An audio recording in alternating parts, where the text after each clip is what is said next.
The Neil Haley Show and the Love Is podcast. I'm excited to welcome the host of the Love Is podcast, Kim Sorrelle. Kim, how are you? And I know you're excited about our guest. I'm doing great. Thanks, Neil. And yes, I am. Steve Wigand, who is a veteran journalist and history writer, 35 years, I believe, in the business. That's longevity for sure, Steve, in that business. And the author or co-author of 10 books. Your latest book just came out yesterday, I believe, on July 30. And it is fantastic. I know it's going to do so amazingly well. It's such a great story. The Uncommon Life of Danny O'Connell. Steve, welcome to the show. I'm so happy to meet you and so happy that you're here. Well, thanks for having me on, guys. Yeah, absolutely. Okay, so you wrote this book, but meanwhile, you were this kid collecting baseball cards back in the day. And one thing that I've been dying to ask you is, how did it feel to have $500,000 worth of baseball cards clothespinned to the spokes of the wheels on your bike? At the time, it felt great. Now, no, not so great.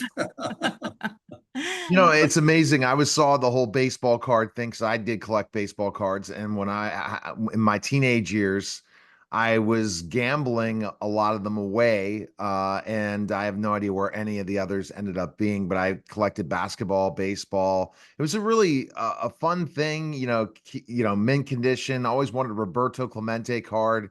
I wonder what a Roberto Clemente card is worth now, but I just never ever kept that collection going. If you think about some of the values of some of these cards and what they're worth today, and the opportunities that you and I had, Steve, to probably have the most valuable cards possible if we would have really been smartened up to the collection game. Yeah, but you think about it, Neil, in those days, and I predate you by about a century, but you never attached any value other than the sentimental value you had for the players on it. And I remember when I was collecting cards, and this was back when dinosaurs were still roaming the earth. I wanted San Francisco Giants cards because I was a Giants fan. I hated Dodger cards. I don't care if it was Sandy Koufax or some Hall of Famer in the future. I didn't want the Dodger cards. And so that's sort of where Danny O'Connell came in, because every pack I bought when I was a kid, there was a Danny O'Connell card in it. I didn't know who the hell Danny O'Connell was, and I didn't want a Danny O'Connell card. But at the time, baseball cards were worth a nickel. You got 5 of them or 6 of them for a nickel, and that's what they were worth. And I never dreamed that people would be paying millions of dollars for a piece of cardboard. Yeah, no kidding. No kidding. And that you pay 5 cents and you get this little piece of gum that's kind of hard to chew. Hardly makes a bubble, yes. Right? Right. More like a piece of cardboard. Yeah, they were a dentist's dream. Yes, they were. Those and Tootsie Rolls.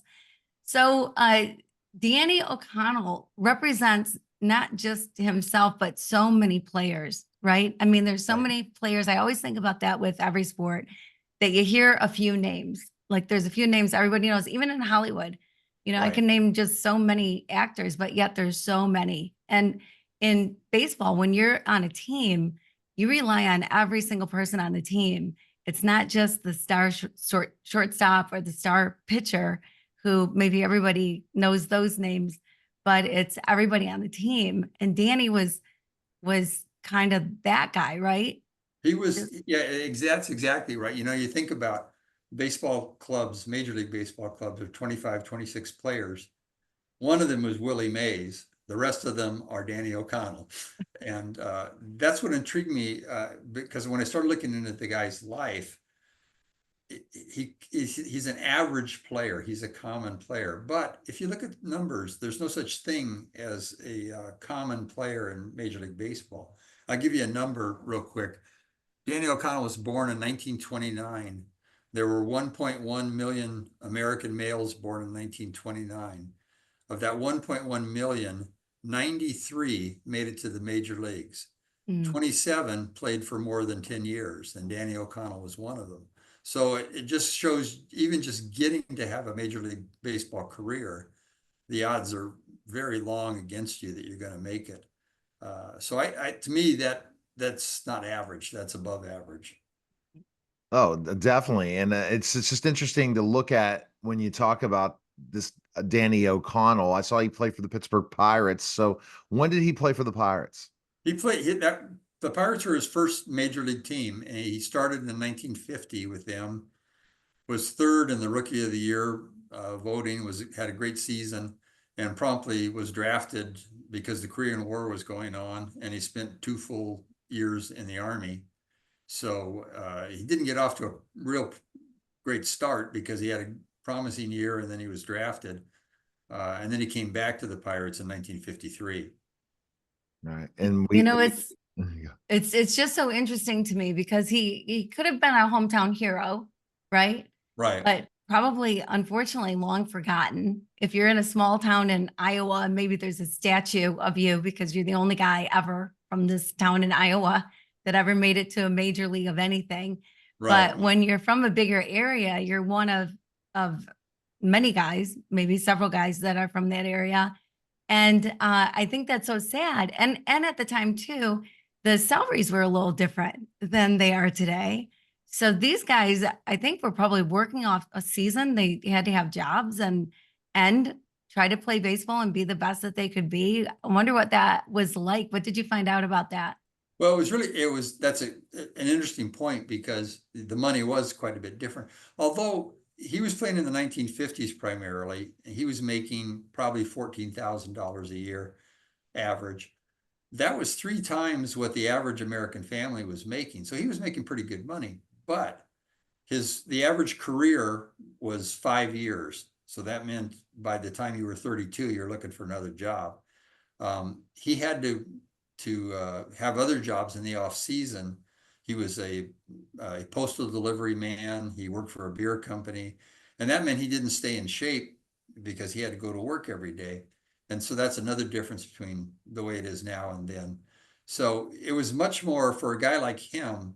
It was much more a pack your lunch bucket and go to work every day kind of job than the glamorous part of that we now associate with big league sports figures. No, Kim, yeah, absolutely. I wish I had more time, Kim. We could reminisce about baseball cards, but you have a love question, and I think we know the answer to this, but go ahead with your love question, Kim. Yeah. So, Steve, I did this crazy thing. I dedicated a year to figuring out the true meaning of love, and the things that I found out just rocked my world, blew my mind. So, I'm curious for you, love of writing. You must love to write, I imagine, but love of sport, love of history. You're such a history buff and have done so much with history. Um, what, where did love play into this particular uh, journey that you took in Danny O'Connor's life, and what does it mean to you? Well, that's a great question, and it was a real evolutionary path because, as I said, as a kid, I couldn't stand Danny O'Connell. I kept getting his baseball card. I didn't know who he was, and I didn't want it. As I got into it, I was mildly curious about who he was. So when I first started looking at stories, it was sort of like a first date or a blind date, even because I knew nothing about him. But when I got into the story, and after I had interviewed his kids and talked to his brother and sister, and I have nothing but admiration for the guy. I would love to have met him. He unfortunately died tragically at the age of 40 from a heart attack. But I would love to meet the guy. I think he's a true American hero, an everyday guy who provided for his family, did a job he loved, was well loved by his colleagues, and was just all around a great guy. And I feel proud to have known him now through this book, even though I never met him. Wow. Well, the best place people can purchase your book and learn more about you, where can they go? They can go anywhere they can buy a book. Amazon, Barnes and Noble, the local bookstore, which I heartily support. You can get an Audible as of August 12th. The ebook is out. So if you just Google the name of the book, you'll find some place to buy it. What do you think of the Pirates? What are the chances? 7 games back. I can't believe it. I, This you time of the know, year. I have no sympathy for Pirates fans because I'm a Giants fan, but I will say the they're in the mix. It seems like everybody in the National League is in the He's in mix. the mix, You but know? it's so shocking for the Pirates finally, after how many years since having a great team and then again having to sell it again. We've seen it Well, I twice. love this. I love this new pitcher, this Paul Skeens. Oh He's yeah, going to he's be a he's monster. exciting. It's you never know. We'll see what happens. But it's great to see the Pirates winning and filling the stadium. It's a beautiful stadium, PNC Park. Well, Yeah, it we really is. appreciate it. We appreciate it, Steve. Thanks again for stopping by. All right. Thanks, Neil. Thanks, Kim. All right, that was a special simulcast of the Neil Haley Show and the Love Is podcast, guys. Take care.